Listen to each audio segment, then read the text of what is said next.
3, 2, 1. We're pregnant. Welcome to Life Unleashed, The podcast all about creating the best life for you and your furry best friend. If you're a dog mom on the go, juggling life, work, and the endless joys of being a dog parent, then you're in the right place. I'm Dani. And I'm Nick. And together with the incredible dog mom community from Tails Up Pup, we're here to share advice, stories, and the obsession we have over the love for our dogs. Get ready to laugh, learn, and lean on each other because life with your dog just got even more awesome. Welcome back for our surprise announcement. Should we say it together?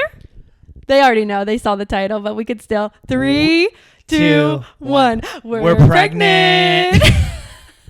And by we're pregnant, I mean Dani's pregnant. I was about to say, that always sounds so weird because you are not pregnant. I wish you were, but it doesn't work that way. Why do people say we're pregnant? I guess it's like, because it's your baby.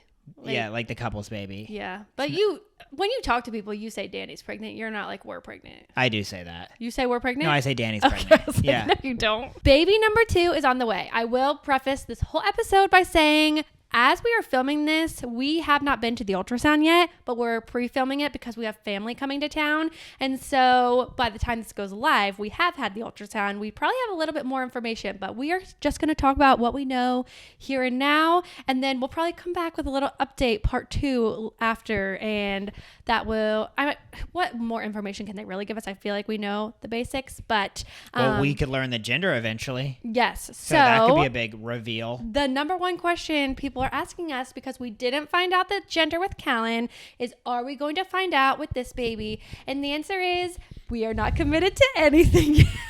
Nick keeps asking me, he's like, are we for sure gonna find out? And I'm like, I don't know, but I didn't want to find out, and Nick did want to find out. And so he gave me my way the first time, and you enjoyed it for the most part. Yeah, no, I did. And for this baby, I feel like that we're both in the middle. I'm more leaning towards finding out. I'm more leaning towards not finding out. However, he gave in for me, so I would be happy to give in for him, and he wants to find out. So I think we are going to find out in respect of my husband.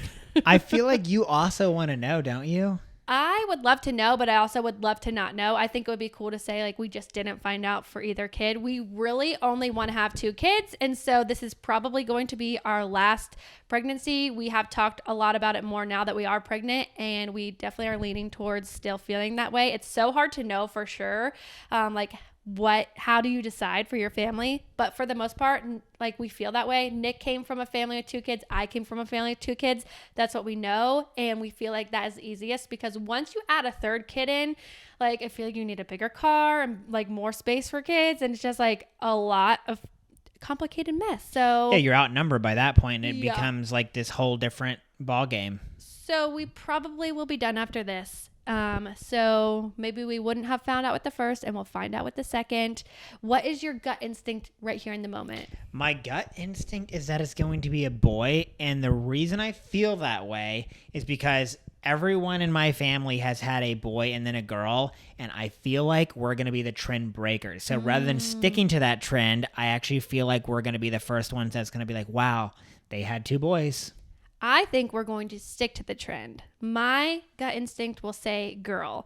My true gut instinct is actually that there might be 2 babies, but Get out of here, Dani. Nick said he will literally die if there's 2, because if you remember, Nick wanted twins the first time. And now that we've done 1, he's like, I don't know how people do 2 at the same time. It would be so hard. I said, please. And I said, well, you don't get to pick. Only God picks. And please he already don't let knows. it be twins. But I just felt in the very beginning like it was twins. And so do I feel that way now? I have no way of knowing. Like, I just have no way of knowing. But because I thought that, I'm like, I wouldn't be shocked, but I also still would very much be shocked if there were 2. Yeah, you would be shocked. But I will say, if I have to pick the gender, I'll go with girl. But I was also wrong with Callan, so I could be wrong again.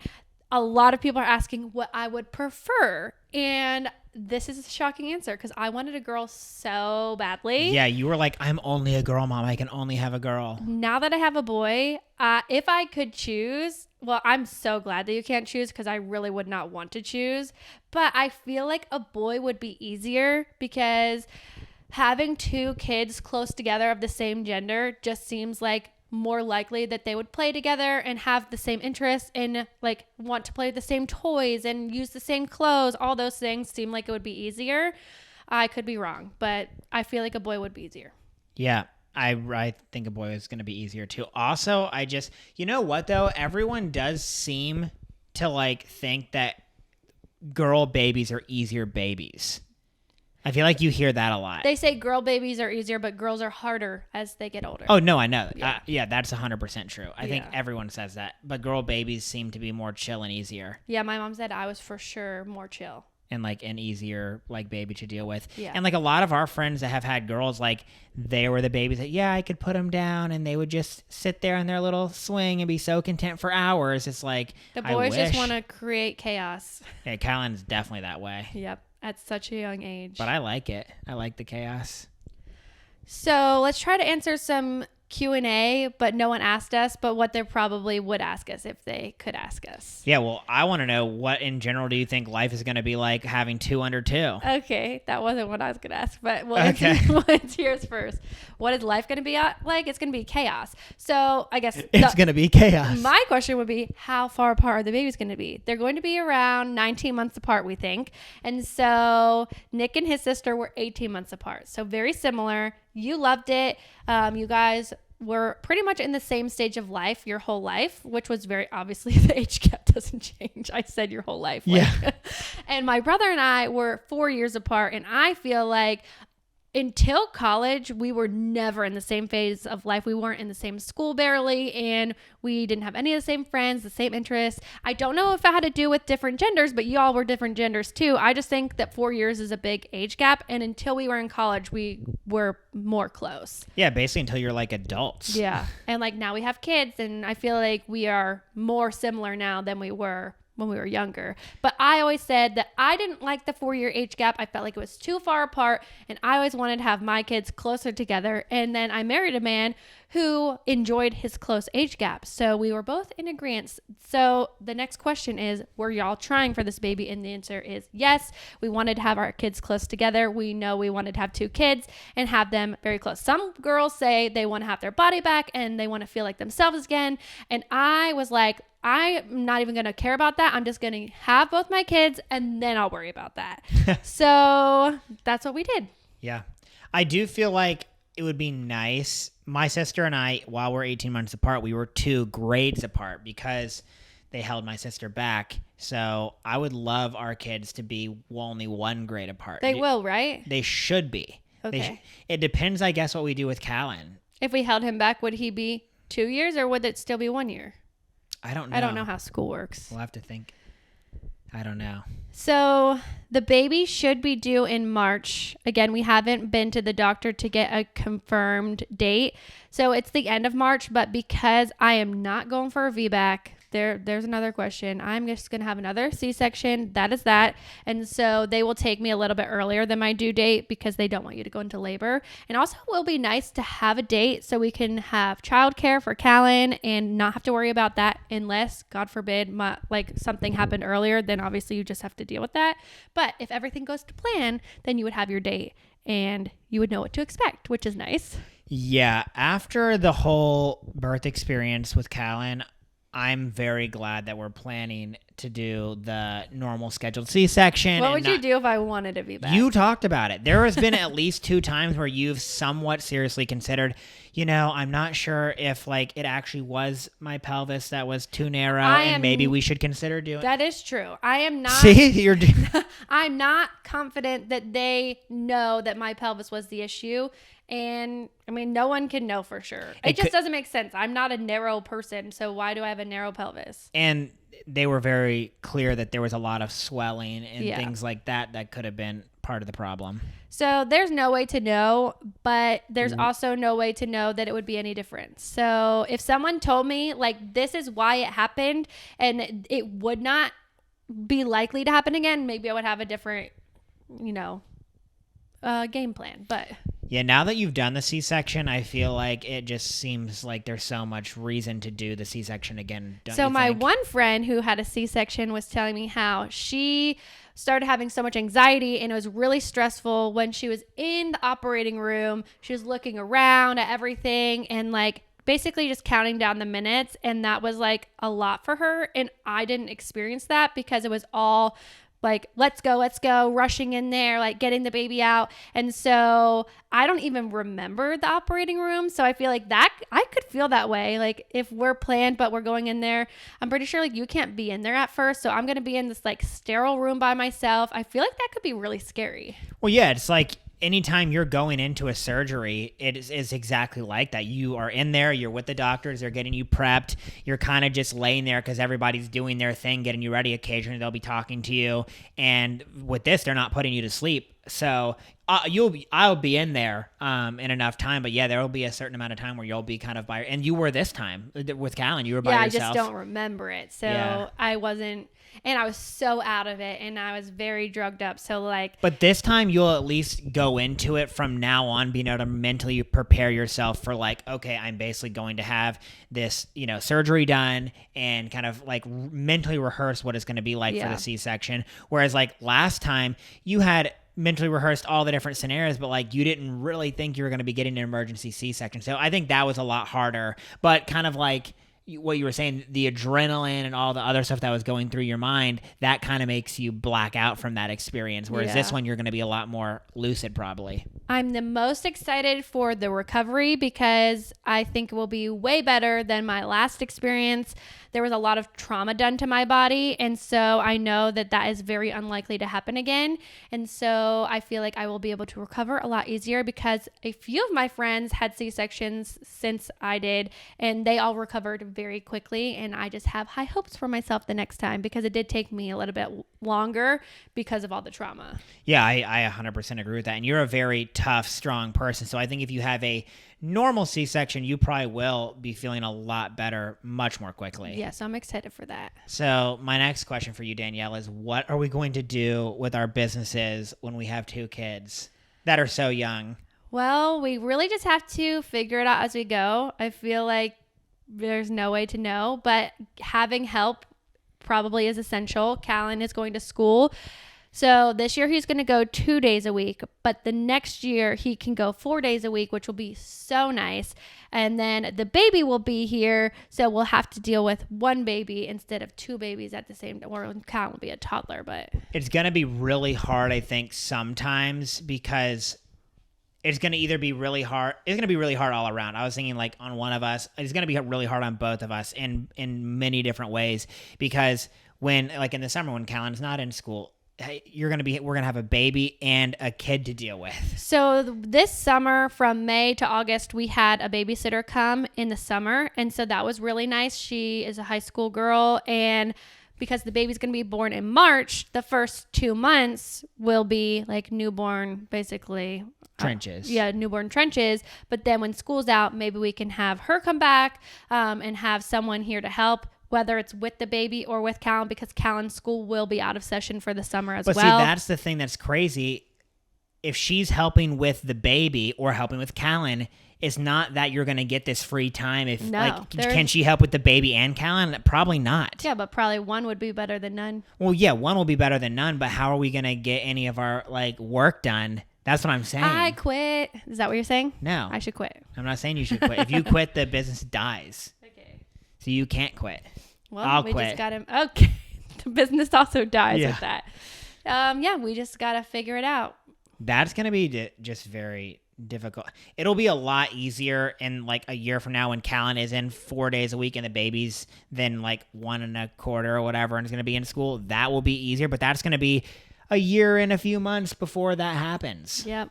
So it'll be a long, hard year.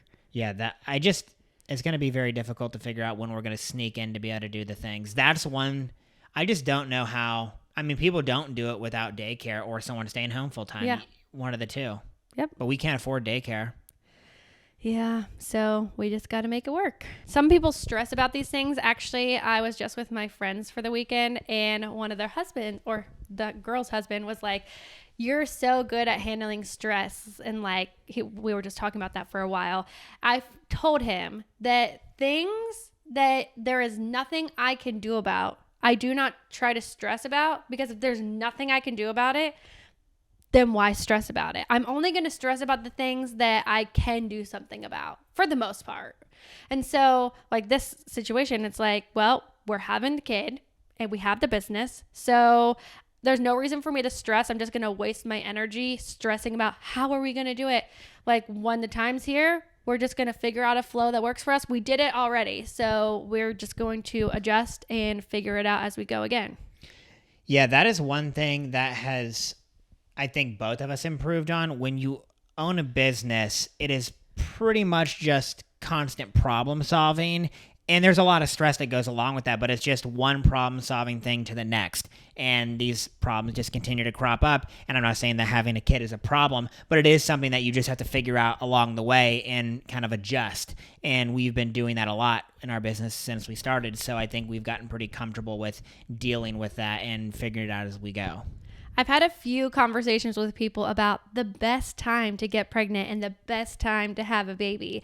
And I loved the time frame that I was pregnant with Callan. I felt like it was perfect for me. I enjoyed being pregnant in the summer, like the most pregnant in the summer. But everyone's telling me it's going to be so much better this time because I'll be the most pregnant in the cooler months. So we'll see how I feel about that. But I am excited. When Callan was born in August, we loved being able to go outside and go on walks, and it was hot. And so this baby's going to be born, and it's going to be turning into springtime weather. It's going to be different. So I feel like that part is going to be better. And I also did not like that. So Callan was born August. By the time he could get all of his shots, it was just about cold season. And so that I told Nick when we were planning for the baby, I'm like, I really don't want to have to deal with that again, because that was one of the most stressful things, is worrying about your newborn getting sick. And so I know that can happen any time of the year, and also in the spring, and allergies and all that stuff. I know that, but I do feel like March will be a little bit less stressful than November.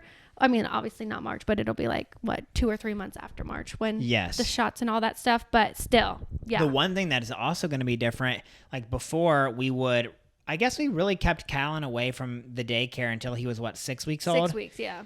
Yeah, it's going to be, I mean, not that we won't with the new baby, but Callan is going to be at school and out and about. So it's like Callan's germs are going to be around. Right. So a lot of people always talk about that and say that your second born is like, you have all these rules and you're so protective of the first, and the second born, there's no way. And I knew that too, because I'm like, yeah, our first kid will be doing things and bringing those germs home, and there's not that much you can do about it, but you can do your best. And like being one-on-one, like taking the baby to daycare at 1 week old is more risky than having Callan come home with those germs. Yeah, and with Callan, we pretty much got to control it. If we weren't going out and doing those things and not bringing him, he wasn't really getting exposed to stuff. Like now with 2 kids, you can only control what you can control. So it's like, at some point you also have to live your life. You have to make the best decisions. Like, would I take him, or I said him, would I take the baby somewhere where there is, known germs? No. But if we have to take Callan somewhere, like, the baby has to come. You can't just abandon them. So the other totally crazy thing, and I don't know how much we want to talk about this, but like our house, everything is going to change. Like, is this podcast room going to become a kid's room, or what is our plans? So the house that we bought has plenty of room. However, y'all know that we also have our business in this house, which limits the rooms that we have for living, because we're using almost half of it for our business. So basically the entire basement. In the basement, there is a guest room that also doubles as Nick's office. He has his desk in there and his books in there. And so, yes, he has books in here too, but there's also books downstairs. So the guest room obviously would be the first thing to go because it's used the least. However, that room is tucked down deep in the basement, and I just don't see myself putting a young kid in there. I don't think we would really put a kid down there until they're at least like 8. No, I mean, 10. People do it all the time. A lot of people have master on the main and all the kids upstairs. That would be basically the same thing, but opposite.